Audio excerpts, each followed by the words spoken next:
Today we are traveling to one of Morocco's 12 regions, a place that quietly hides centuries of architectural heritage and deep-rooted culture. It's no coincidence that places like this resonates with modern nomads and van lifers. So let's dive deep into the South Massa region. We are currently in Morocco, and today we are going to explore the South Massala region, which is one of the 12 Moroccan regions. And first is one of the old historical graineries, which I will tell you more about it in a minute. And of course, I will not be alone because my friend Nicole, who came to visit me here for Christmas, is here with me. Hello, Nicole. How are you looking forward? Are you looking forward to explore this region? Yes. Okay, and of course, together with us, there is Louis, who is currently somewhere around the van. He's not here right now, but obviously he's gonna be with us. So we're gonna pack the van and let's head off. It all began in the Banana Point.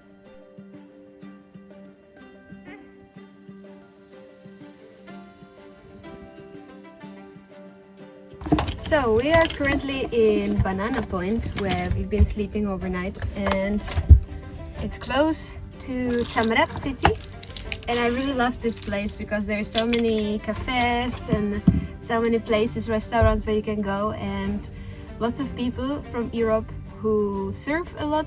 And so it creates this really nice vibe and community of surf, and yeah, I just really love it. And this is one of the only places here where nobody wants anything from you, like you don't have to pay anything. Usually at the public spots there's always some local person coming to you and asking for 20 dirhams, 30, 40 dirhams, so you have to pay almost everywhere. But here you don't really have to pay anything, and there's so many vans standing around here. It's right on the ocean, right on the beach, with beautiful view and with beautiful sunset and beautiful sunrise every morning. So check out the Banana Point and Tamrat city. It's right next to Tagazout, by the way, which is a very famous city where everybody goes, but it's really crowded and really busy. If you want a little bit more chilled area, this is definitely the point where you should go.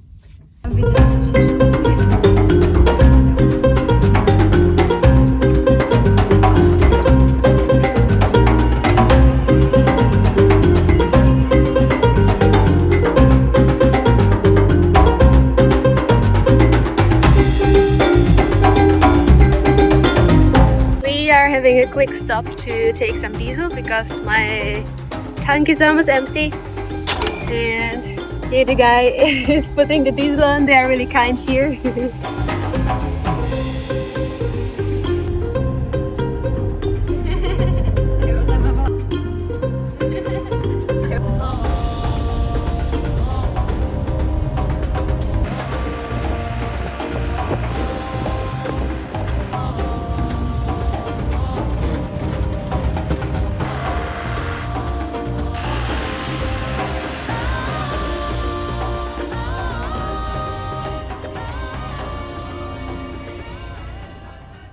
So we have arrived somewhere, but it's not the graineries.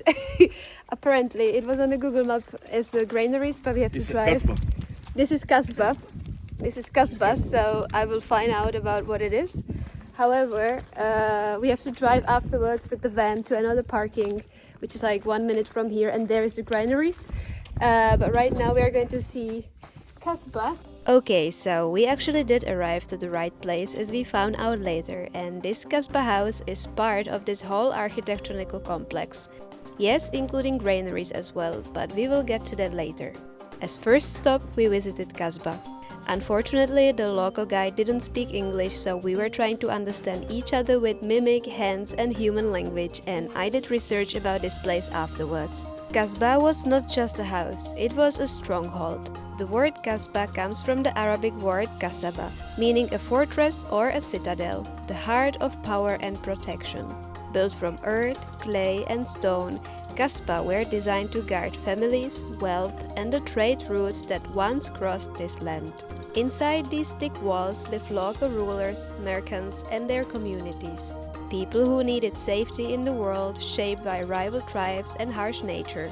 Kasbah wasn't a town hall in the modern sense, but it was the place where power lived, decisions were made, and protection was organized. We have really nice local guy who is taking us here to the houses, and he's showing us everything, and it's very authentic. We are the only ones here, there's nobody else. And apparently we stopped at the wrong parking because there is another parking which is official parking and you can buy some touristic tickets. Le vieux village, ça c'est le vieux village, il a à peu près 4 siècles. Il y a personne qui habite aujourd'hui ici. Donc la plupart ils sont à la ville. Donc on voudrait bien qu'un jour les habitants de ce village fassent la restauration de ce village.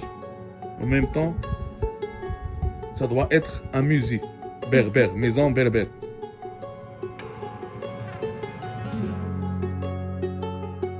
Inside here, it was a reserve of water, like you know, when it was really raining, they've been collecting the water over here and then they use it later because as you can imagine, around here there is not much rain, obviously, and it's very dry and very desert-ish landscape, so it's very important to collect the water so that you keep it for later for the hard times. So this was exactly what they use it for, collecting the water so that they could use it later.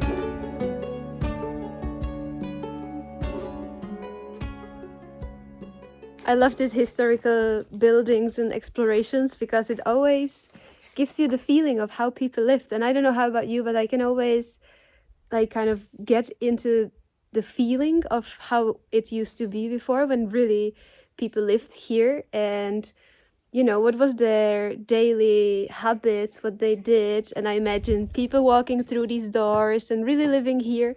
And what I love about these things, that it's really commune based. All of these places are very based on community. People lived in communities, and I love it really. In these countries there's always more important the community and the family and the friendships, and it's so much stronger than in Europe. In Europe we are very individualistic, and it's everything is based on me and my career and my success, and we don't really even want relationships anymore in our generations. And this is really nice thing to remind yourself that community is what matters the most, and the people around you, and you know, friendships and love and family. It's something that's really important, and everybody should remember that and not really get lost in the seeking for of the hunting the career success and everything. You should remind yourself what really matters in life. Over there is a granary, and it is basically very small below the mountain level because there is a system in it. It's camouflage. So because in the granaries they've been collecting all the stocks, all the, you know, harvest and everything that they grew over the year, and they had to protect it obviously so that they can live from it for the whole year. So that's why you almost don't see it. But we are going there right now and explore it.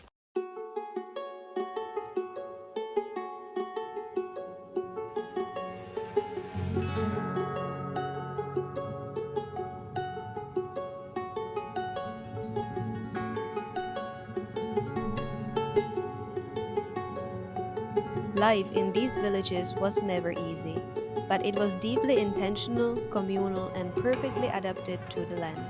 Villagers lived in modern houses made of clay and stone, designed to work with the climate rather than against it.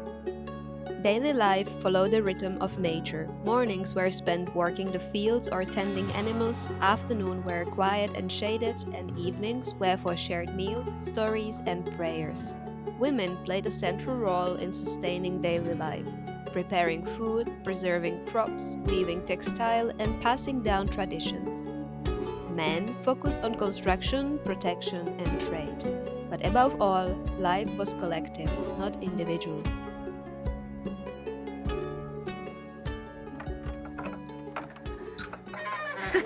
Hello! So this is the entrance to the bank, and they store things for, well, they used to store things there for 13 villages.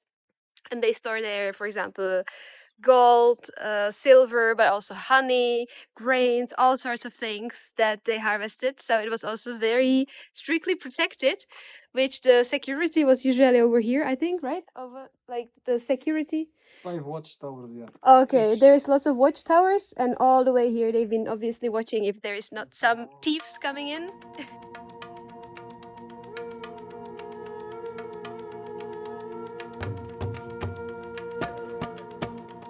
They are really relying only, or they were only relying on the rainwater, but apparently when it rains, it gets lots of water. And he said that in 2017 there was 2 meters of water. And he also showed us a pothole over there, which was only collected through yesterday because there was rain yesterday. So apparently there is quite lots of water. 2 meters in the line, huh? So he was saying that the main problem here obviously is the water, and if it's not raining, there is no life obviously. So they are really relying on the rain, which is crazy to imagine. I don't know if anybody of you can imagine that you would have to rely on the rain, otherwise you don't have water. And I asked him if on the landscape there is some plant actually that is growing that they collect and they can get some food or something. So there is argan trees obviously to make the argan oils, but there is also a cactus plant that they use for creating honey, which is very crazy. I never know that you could create honey from cactus tree. And also, he was saying that the walls of the graineries are very thick, so they are resistant for the earthquakes, because the earthquakes are pretty often here. Last one was in 2023, but luckily only 3 degrees, so nothing really happened here. But more north to Marrakesh, there it was stronger and lots of people died. So yeah, earthquakes are happening pretty often, and that's why they made this bank very resistant so that it doesn't fall apart. He gave us a key and we are trying to figure out how to open it. He doesn't want to tell us, but Nicole is trying to figure out how to open the door with the key. Show me the key. So the key is basically this, and we need to figure out. I think we're not eating today. I think we are not eating today. I'm pretty sure I'm doing it. I think I guess. Don't break it. But is it the right way? Yes, you know. Yes, you do. Yes, like this, yeah. Right? And Can I try it? Look here. Okay. Yeah. uh-huh. Look here. This side. Okay. Oh, I see. Mechanism. Oh. Okay, but no. Look here and look here. Is it correct? Yeah, is it good? I think I broke it in the meantime. I can't open it. I guess it No, what? Oh, What? The Okay, I Power wanna try. I Man. wanna try now. The Power Man. No. Oh, I see. Wow. Okay, I see it now. It's like, oh, this is so cool. Now I'm gonna be playing with this. Woohoo! Got it. Where is the gold? No gold, no food. Disappointed. Mechanism is like this inside. Ah, this is how it looks inside of the. Okay. Yeah. Wow. Those are the locks. That's so cool.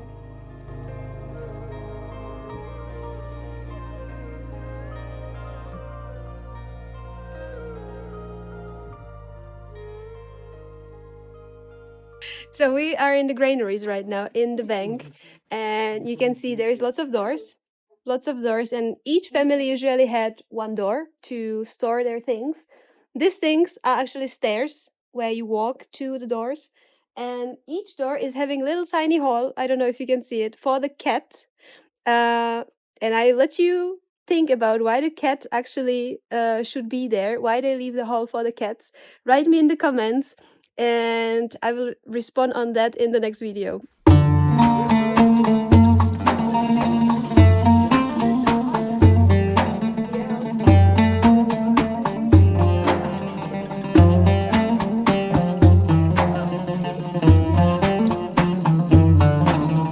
For honey, oil, Okay. medicaments,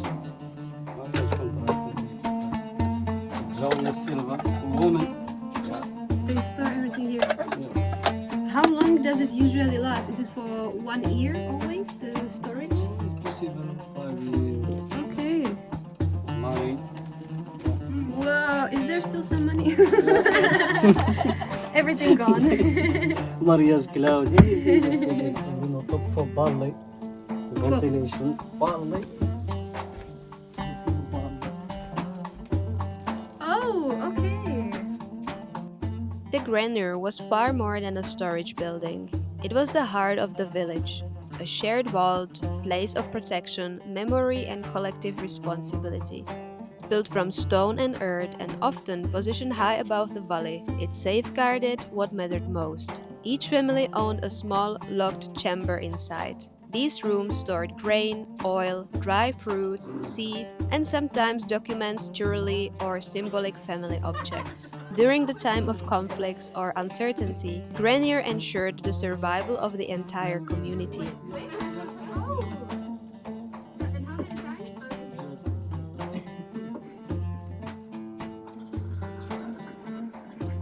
Getting better? You're getting better. Yeah, you're getting better. Oh, 3 بالصحة بالصحة بالصحة بالصحة بالصحة بالصحة بالصحة. بالصحة.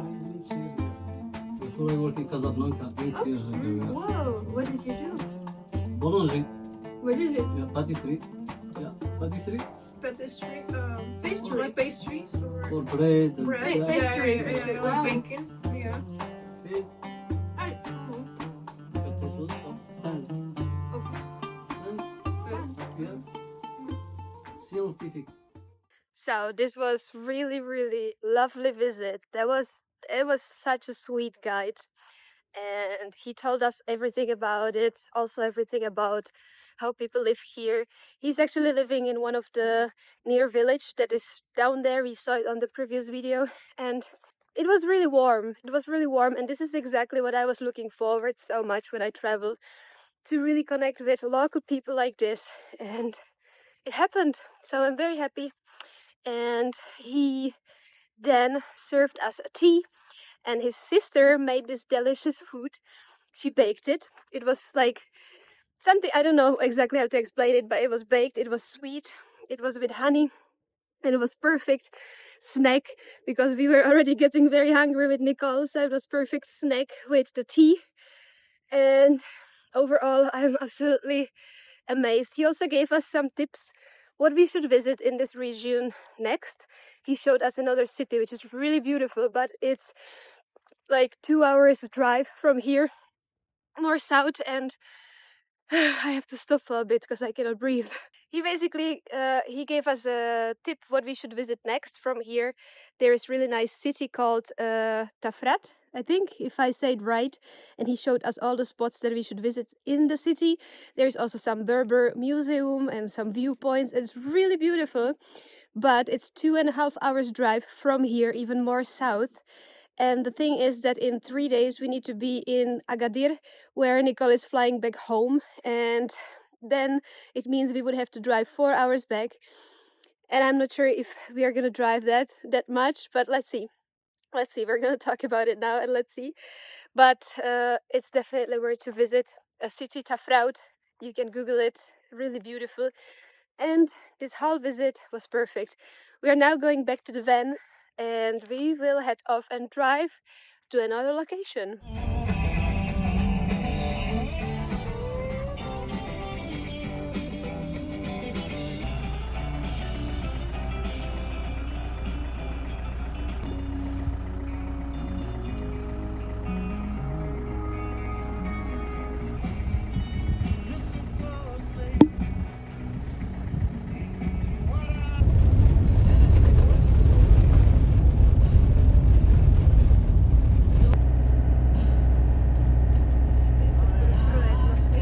We just arrived to the Tifnit sand dunes, and I'm really happy because on Park 4 Night it said on the reviews that it's cancelled, the city here doesn't exist anymore, and really bad reviews, but you can still park here. There is some other camper vans. The only thing is that you cannot sleep here, and after the sun sets you need to go over here just a few meters away, and there you can sleep overnight and you can stay safely. There was already a guard on this parking who welcomed us. He was really, really friendly. It was 10 dirham for parking, so perfect. And we are going to explore the dunes. I'm super excited about it. Here is our van, and the view is just super pretty. I really love it. The dunes are behind me over there, so let's explore them. And we are here at the perfect time because it's gonna be sunset in 2 hours, and I think that the sunset in the dunes is going to be really beautiful. So let's explore.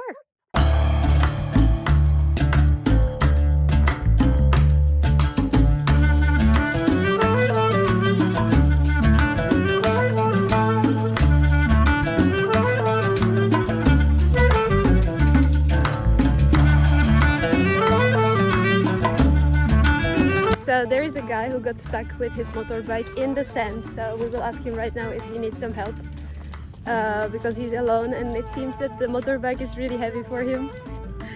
Louis, are you helping? Are you helping? Or making it worse, actually?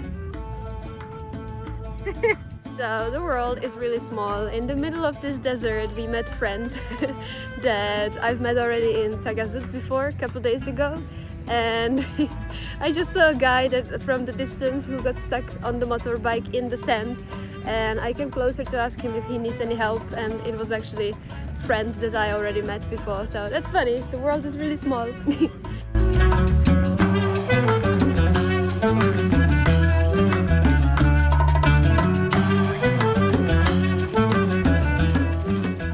We're gonna check a local restaurant. It's the only restaurant that is here, and they have fresh fish in there.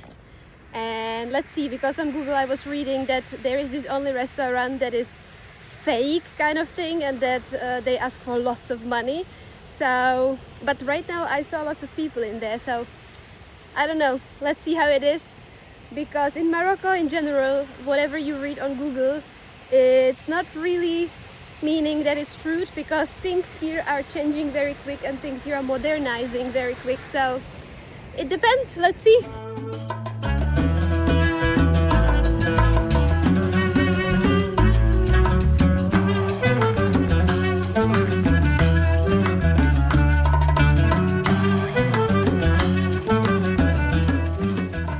So we came to the restaurant and we met Czech people, and then another Czech couple actually came over. So it's crazy how the world is so small, that you are in the middle of nowhere in Morocco and you meet Czech people.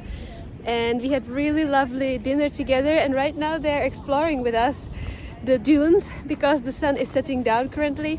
So we're gonna enjoy the sunset in the dunes, and that's it for today. So thank you so much for watching the video, and don't forget to subscribe, and see you next week.